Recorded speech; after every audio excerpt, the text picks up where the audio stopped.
Welcome to the Still City Recovery Podcast, your beacon of hope and support on the journey to recovery from addiction. Whether you're contemplating a life free from substance dependency or are already on the path to sobriety, this podcast is here for you. Each episode, we're going to dive deep into the stories and experiences of individuals who have walked the road of recovery, alongside expert insights from mental health professionals and addiction specialists. Our mission is simple: to provide you with valuable tools, resources, and a supportive community to help you navigate the challenges and celebrate the victories of your recovery journey. So grab a seat, open your heart, open your mind, and let's embark on this transformative journey together. This is Steel City Recovery. So I'm joined today by Jace, who's very kindly agreed to come and share a little bit about his recovery and his recovery journey. And I think I've got this right, but you're 67 days sober today. Yeah, that's correct. Yeah. Awesome. Well done. Congratulations. It's really great to have you here, and I appreciate you coming up all the way from Norfolk. Yeah, that's correct. Yeah. Thanks for joining us. No problem. So I wanted to start by asking you, what was life like for you before you got sober? So I was quite a late bloomer to the drinking game, really. I sort of had a lot of hobbies, football as a youngster, and the pub environment didn't really appeal to me. And I was in with quite a good gang at school. And then when I turned 18, I still hadn't had my first alcoholic drink. And I went out sociably with my friends, again in a reasonably good gang, not trying to lead me astray or anything, which I obviously found out later on I am easily led. So it was pretty good. And I was drinking for the right reasons. I was drinking to go out, have fun, 18-year-old, you know, all the dizzy lights of King's Lynn, Sure. Really not that dizzy. And that was all good. However, as time went on and I started up a sign making company when I was 21, I started to get a few more sort of issues personally. So not really know how to deal with stress, things like that. And that's when obviously drink decided to come more heavily involved in my life. That was my best friend, because if anything ever went wrong, it was the beer that would take that away, and on it went. And that went on for, 16 years. To start with, it wasn't as bad. It was sort of 2 or 3 times a week. I would come home, probably not had the best day, and I think, well, how do I get this out of my head? So I'll go to the shop and drink, and that would happen 2 or 3 times a week. But as time progressed, it got really, really bad. And the illness progressed to the point where I was actually drinking near enough every day. Okay. And it was all day, not turning up to work. You know, it was getting desperate and desperate and desperate. And my circle was getting lower and lower and lower. So, Yeah, I think you've described there what we would class as sort of the progression of alcoholism or an addiction, where you were, young, loose, fancy free, having a good time, drinking for all the right reasons, socially, and then it became part of a way of self-soothing. It was, and the thing that I never really thought of myself as was an alcoholic.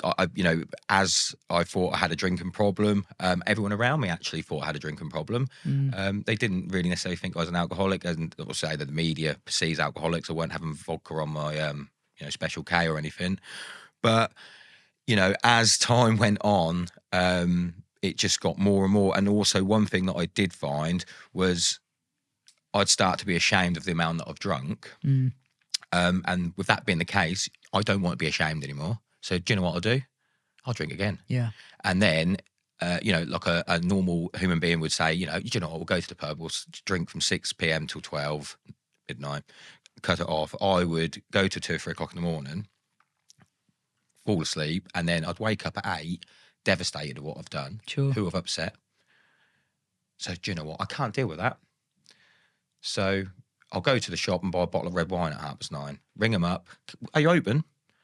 Yeah. What time do you sell alcohol? Oh, we've got a 24-hour license. Oh man, you're my best friend. So off I go, and then I don't care about the times before, and then it's round and round. So your body can't take it anymore, and your friends can't take it anymore, and your family can't take it anymore, your partners can't take it anymore, and that was that. And it was getting to that situation. Well, it was that situation when I come to Sheffield. Yeah. Okay. I can relate to what you're saying, by the way. I think it's really important when we talk about sort of identification, because, you know, addiction is isolation, recovery is connection, and you know, drinking on the shame and the guilt Yeah. of the night before is often something that I hear, and certainly something that I experienced when I was drinking and using. I'm a very social person, and I've become unsocial. You know, I started drinking to go out in Kings Lynn to meet people, you know, football, cricket, watch the football, watch the boxing, done that. And I still did do that as an addict. You know, I still did do that, but it didn't stop there. It carried on and on and on, you know, and I've missed, you know, the fight that I was watching. I can't remember anyway. Who won? Look on Sky Sports app. Oh, he won, did he? Yeah. You know, and that was that. And then in the end, the isolation, I'd be sitting in a room, spending £35 on Just Eat, buying 25 chicken legs just to get a bottle of wine. The chicken would go in the bin. You know, and because obviously you need to spend £35 to get alcohol delivered to your house, you know, I'll just buy desserts. Tom and Jerry, Ben and Jerry's ice cream. Just so I know that I won't waste that.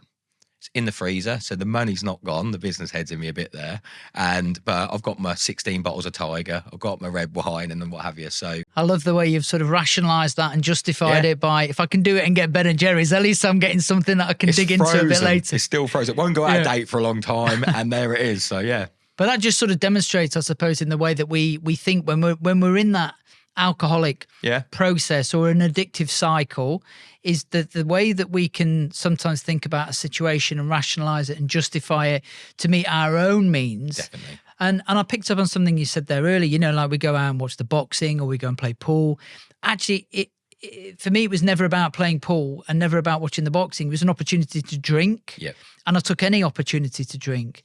So it's you know, appreciate you sharing that, because I think that will help probably people who are listening to this have a light bulb moment to think, actually, that's similar to how I behave, because that's what this is all about. Yeah. This is sharing our own experiences and being able to talk openly about a situation that hopefully will resonate with somebody else. And that's the thing with the addiction. The fact of the matter is, you find an excuse to start with, you know, whether it be football, you know, thing at small, or I don't know if you lost your job, or if you got a job, or you had a successful contract come in, and that is an excuse to do that. However, eventually it doesn't become an excuse. You just go home, the shop's over there, I'm drinking because I want to drink, and that is eventually the path that it leads you down. Yes.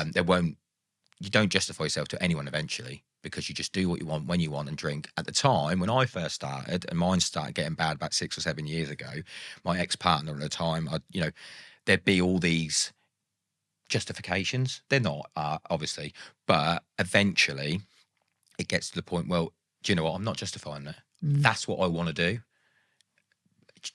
Not really worried what anyone else thinks. Sure. And eventually everyone leaves you, and then you're sat in a box room drinking $6.99 red wine, wanting to forget about life. I think that's really powerful what you've just said there. You know, life when we're drinking and using becomes very small, doesn't it? You know, it can go from socially acceptable, fun, laughs to a very isolated existence where we're lonely, drinking on our own, full of resentment and anger and fear.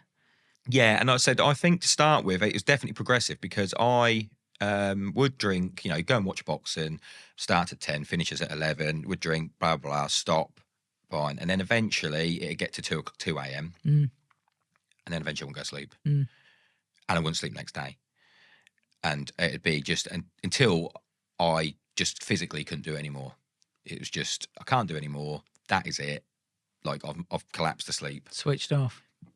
Wake up, and then I'd have 2 days of, I can't do this. Excuse me, can't do this. And I genuinely thought I wouldn't do it again. I had people in my ear, you know, and I knew, you know, I'm not silly. I know exactly what I was doing, but I couldn't stop it. No. And I had stopped it off my own back a couple of times, 6, 7 months, 10 months. And I genuinely put on Facebook, I genuinely believed I'd done it, genuinely. But I always had in the back of my mind when I went in the Weatherspoons, he's got a pint there, that'll be me one day. I never once thought teetotal. I remember you telling me a story about when you were sober for a year once. Yeah. Tell me the story behind that. So basically, one of my best friends' nephews sadly passed away a few years ago of cancer. So I thought that if I'd done a 1 year no beer, that is good cause for it to, get fund. Got £2,500 raised, and I thought if I've got something like that to spur me on, which was a horrendous ordeal for him and his family. Of course. That is I can do this. I think subconsciously I knew that I needed something like that. I wasn't gonna do it. Even my ex-partner, always was, trying to get me on the straight and narrow. And even then, the times that I failed, it still wasn't enough. But I thought, different tact, this and raising money for a cancer charity. So that's what done it. And at the time, I always didn't think I was an alcoholic, because I could go into a Wetherspoons, a pub, see everyone around me drinking, and it wouldn't bother me. I could have a laugh without it, and I'm loud without it. I'm louder with it, and it was fine. And that, but my addiction problems is sort of like negating the negative stuff in my head, from an early age, and that. So when I was on this 1 year no beer, going out to places and that, playing pool, what we've all said, wasn't an issue, and it sort of got me through, knowing that I was doing it for this charity. But as soon as that was, I was like, I've rewarded myself now. I've been sober. Do you know what? I've got a free night here. Well, not a free night how someone normally do it. It's a free night, of 125 units going down my neck. And then before you know it, we're here. You're back in it. So thank you for sharing that. And I think that, takes us back to that. We drink to celebrate, we drink to commiserate, don't we? But I wanted to ask you, what was the catalyst for you deciding that you were going to try and stop drinking again? So basically, I've split up with my ex-partner last year, and I've had a bit of trouble accessing my son, and it really is my son, really, that's sort of come to the forefront. He deserves better than what I was given, and I've done it a couple of times on my own, like we said, not only temporarily, and this time I'd done 6 or 7 months again of sober, been to stag do's, been to birthday parties, bulletproof. I thought I'll terminate it here, mate. And so a couple of things, in the house and that I was getting went wrong, and that was like the straw that broke the camel's back, and boom, I was off drinking. And this time there was no excuses. I'm just getting home from work. I'm lonely in a little bedsit, like you say, your world shrinking. That was in a little bedsit drinking, and it got to the point on February the 12th, which was 5 days before I come to 11, was a weekend where I must have had 200 units. I mean, I don't know how I woke up on Monday morning. And as I said, I'd previously spoken to you 2 or 3 weeks previously, and then we're both obviously quite busy, and I've got business. And I think that was a good excuse, that I missed your call, you missed mine. Oh, we'll keep it as call tennis for now. Yeah. On my part. But then that was, my auntie actually said to me, you need professional help.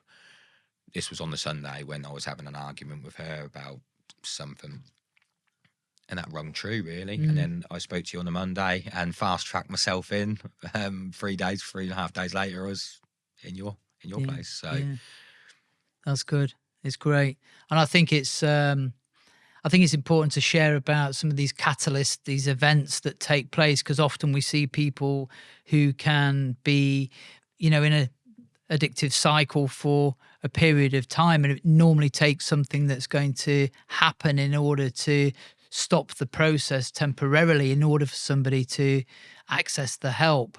And talking about your auntie there also saying to you that she felt you needed professional help, I imagine that resonated with you on some level and helped you go to the next step. Yeah, it does. I mean, I think I generally think people around me thought I had a drink problem. I mean, because of the media perception of alcoholism is a little bit different to what I now know by coming on a program. And I've gone back. The funny thing is, I've gone back and said, like, I'm an alcoholic, and they're saying, "Are you sure?" Do you know what I mean? It's like, you know, you don't drink every day. Yeah. But when you got someone quite close to you saying, "Look," the message was short and sweet. There's none of this dancing around it. You need professional help. And that's what I did. And I've always now tried to do the best I can to get that. And look, I think what you said is true. The mindset of dealing with certain problems, that was my, you know, drink was so easy. It is so easy. Like I said, I was ordering off Just Eat. I didn't even have to get in my car. You know, I weren't even necessarily, you know, I didn't have any alcohol in me. I could drive and get it, but that's how lazy I was being because I was in my joggers and that. Sure. So I could get it literally to my door.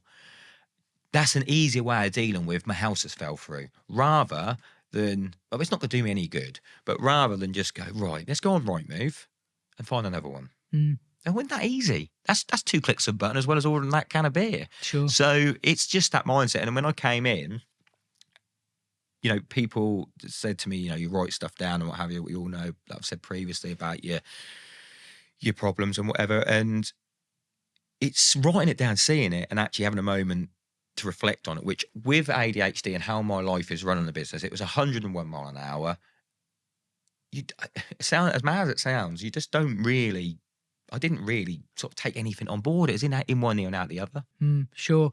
So you're at this junction now.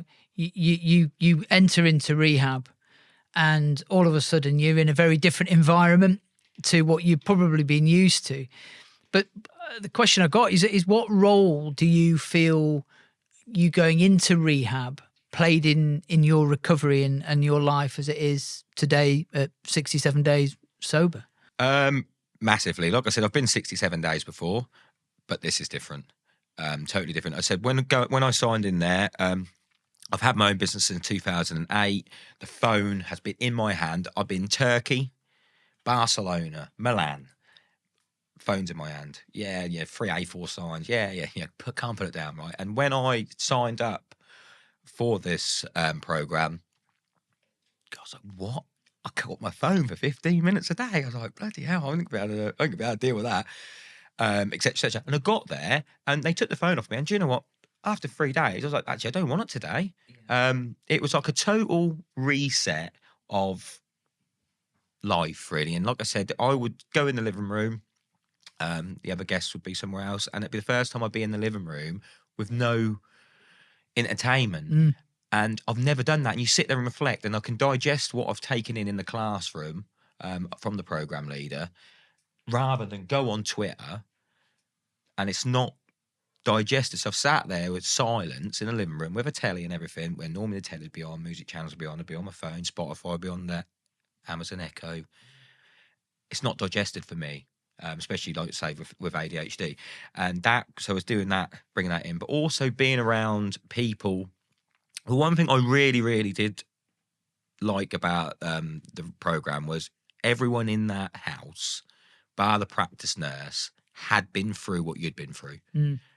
And I was looking at someone very similar to me who has massively, massively turned their lives around. In fact, they're now teaching me how to get myself on the right path. I don't think there's nothing more powerful than that, really.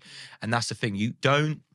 I've got a lot of intelligent people around me back in Norfolk telling me similar things, not as knowledgeable as the people in the house, nowhere near, but you don't listen to them. It's interesting that, because you've just touched on something there that I think is really poignant in recovery and very powerful, is that, you know, somebody who's been through it and trodden the path before us, who is then teaching us a different way of living.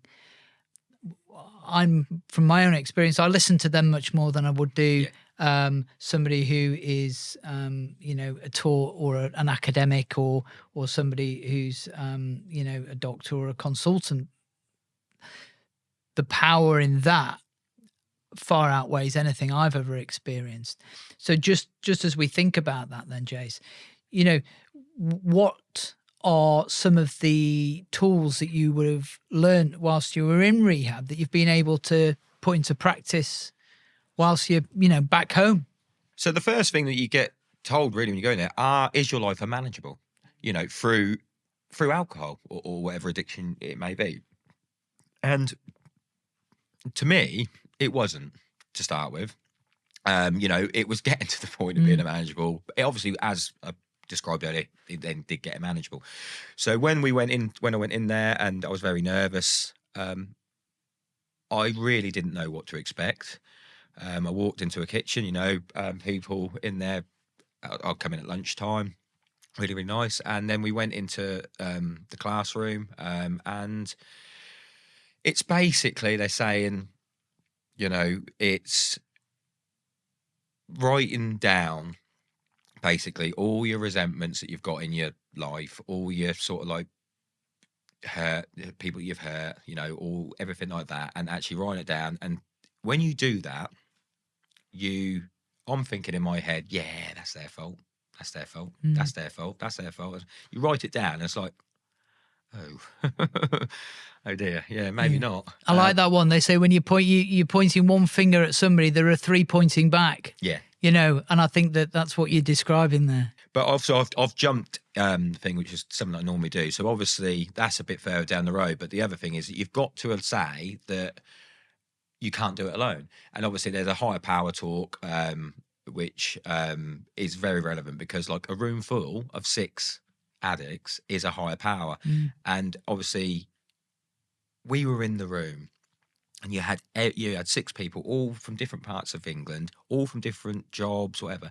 And Rob would ask a question, and other than the tone of the voice that I sound like a farmer, we all sound exactly the same. We've got the same answer. Yeah. Everything's pretty much, it's like, this is scripted, isn't it? Yeah. And it's like a collateral thing that we're all, and then you go outside, have a vape, what have you, have your breakfast or have your dinner there, and you're all the same. There's a commonality, isn't there?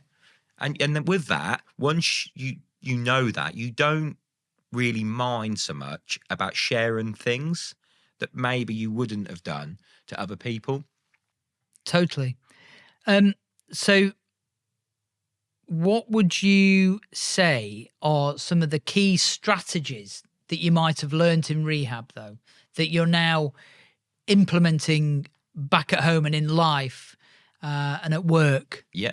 So a good one is the gratitude list. Just waking up in the morning, writing down a gratitude list. Like I said, I've got a sign making company, so I've made myself an A4 dry wipe sign. It says gratitude on the top, and then it's got a man with his arms up in the air, sort of in the background, and you write on there your 10 things that you're grateful for, that if I drink again, all 10 of them might as well rip the sign down and throw it in the bin. So that's good. You've also got it's good to talk. So like they taught me, if you are feeling down, and that is a moment when before that you maybe have a drink, message someone. When you go to the meetings, get the phone numbers, which I did. Message them. Just, how are you? Don't sound a lot, but just getting a message back from someone like-minded is decent, is very good. Meetings, online meetings. Again, it's the community. One thing also that I learned from there, and it's different for everyone else, but for me, it was a big thing that I just rushed everything. They've taught me to having breakfast at the table. I know that sounds, but when you're an alcoholic, one, you don't have breakfast really, and if you do, it's at 1 o'clock in the afternoon. So just to slow your life down, and take on board everything that's around you. So it's given you some routine. Definitely. So being able to get up in the morning, have some breakfast, plan your day, get to work, do your work, have lunch. Yeah, and another thing that I found is when I used to go to work, I would wear the clothes that I'm wearing now. You wouldn't know I was at work. Look, I said, I don't have a uniform, but then seeing people and now I've got different outfit for work. People know when I'm at work. I'm smarter because it all went out the window. Different attitude then. Yeah, everyone out the window. I remember I went to a car sales. I went for a meeting, for a big car sales firm, and I rocked up in ripped jeans and not done my hair. This is like a couple of weeks before I come in. And there was a passing comment about it, and at the time, to be honest with you, I didn't really care because I was just looking forward to getting home and having another, Madry. Yeah. And that's where it goes. And then like the differentiate from work to pleasure, and now people know when I'm at work, And you know when you're at work. yeah, And there's a real difference. it was a blur. Yeah. And I think that you hit the nail on the head with routine, and alcoholics and addicts don't have a routine. If it is a routine, it's a routine around the beer. Drinking and using and finding ways it means to Yeah. get more. Yeah. Absolutely. So looking towards the future, and life is very different for you today. And I know you've had experience of longer periods of sobriety or periods away from drinking. But today you feel, and it certainly sounds like you've got a different lifestyle, a different approach to how you're doing things and how you're conducting your life. But looking at that, and I know we don't like to get too carried away in looking too far forwards, but what are your hopes and aspirations now that you are living this new life? Obviously, access with family reasons with my son and that, obviously it goes without saying, which has impacted, and that's what I've done, previous things, what I've done. But I think I want to get on board with supporting other people, really. And that is what's drilled into you at the 11, that was drilled into you, if you help someone else, it helps you. And that is so true, because when I used to talk, and I can talk a lot, it'd be about pointless stuff. So I'm looking at now helping other people, and that's what I said. And I've had a few messages since I've been out of rehab and that, from people who didn't actually think they had a problem, and they've messaged me and they stay anonymous, and we're having dialogue, referred them to places, as we said, and that is it. And I think that's definitely something that I need, something to occupy my mind, because work does do that, and that's why I do it quite a lot. But I need to, and that is where I now want to take on a role of doing something like that. I think that's really important, because work, we have to be really careful with an addictive personality that we can sort of cross addict into work. Although we might think that that's healthy because we're not drinking, actually it can be counterproductive. And when we're looking at getting heavily involved in work or exercise or shopping or spending or whatever it might be, it comes back to the question of, well, why am I doing this? So which leads me nicely onto my next question, because life always throws things at us, sometimes unexpectedly, and maintaining our newfound sobriety and recovery is important. But I've got to ask you the question. I mean, is there anything that you think you might not be able to handle in recovery? I mean, you don't never say never. I mean, all I can say is, since I left 11, what now? It's probably 34 days ago. I've had a couple of things happen in my personal life that I'll do well to top, and I haven't drunk. I went into a room on Tuesday. I'd been into that room 6 months ago, and my feelings in that room on Tuesday were 75% reduced. Okay. In anxious apprehension, what are they looking at me? People thinking. So, with that on board, Yeah. and there's a scenario there from 7 months ago to now, after leaving a program, proof's in the pudding. Brilliant. Well, there you go. It's wonderful to hear you say that. And lastly, for those people who are listening, who may be considering recovery, stopping drinking, changing their relationship with alcohol, is there anything that you would like to say to them that may be helpful? I mean, everything you've said, by the way, already is, but I'm just thinking if there's anything specific you'd like to share if you were back there listening to this podcast. Yeah, I mean, like I said, the only thing I wish I would have done is done this earlier.